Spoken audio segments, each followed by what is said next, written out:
Making headlines after taking on Bill Maher and other liberal panelists over the weekend and educating them on the left's lack of respect for Trump supporters. Take a look.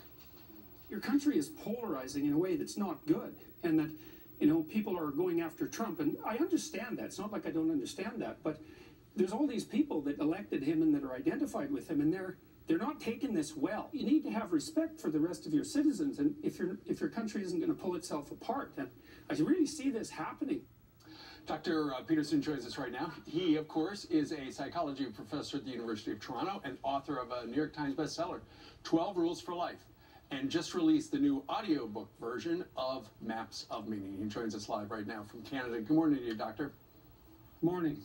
So there you were watching the liberals on the panel talking, and then you started to educate them or give them your point of view on why they lost. Were they receptive to that?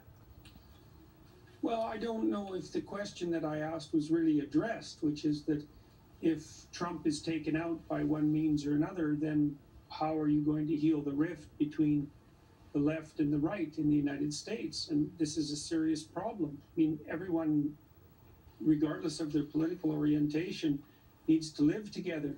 And if we want peace, and if we have any sense, we're going to want peace. But the question wasn't addressed. But the interesting thing is, and something that you brought up, was just the fact that the other panelists were not on your side politically, but given the way that elections work, they have to accept, well, they don't in many cases, the election results, and you've got to respect the person who did vote for Donald Trump because they were simply exercising their right.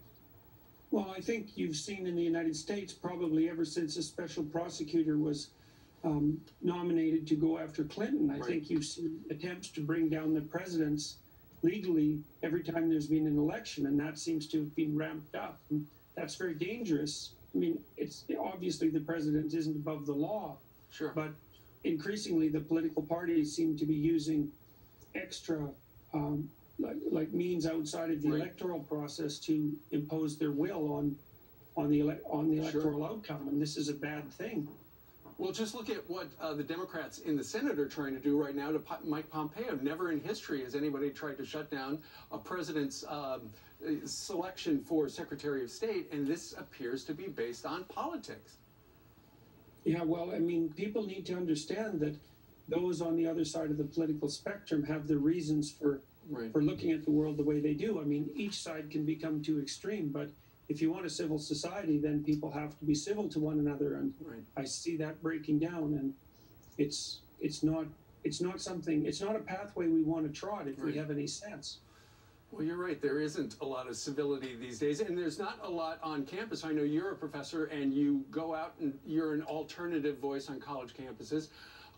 We're going to play you a soundbite from Candace Owens, who is the communications director for Turning Point USA. She was at UCLA in the last couple of days, and she was confronting some Black Lives Matter protesters, and she had a point for them. Listen to this, and then we want to get your point of view. Sure.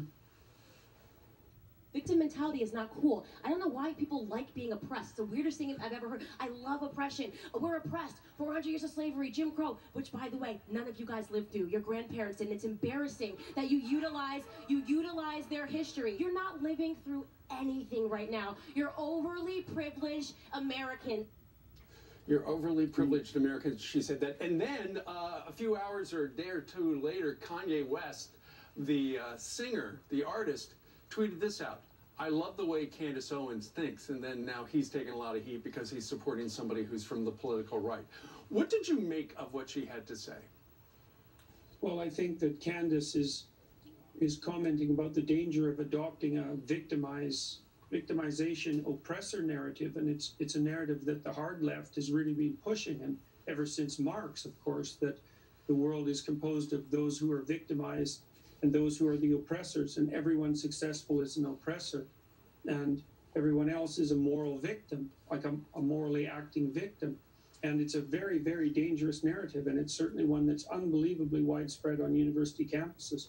To look at the world that way, to look at the world through a group identity lens, is puts us back in a tribal situation and will produce conflict. It has throughout the 20th century. And so Candace is objecting to that, and rightly so. It's an unbelievably pernicious ideology, and the universities are to blame for distributing it in large part.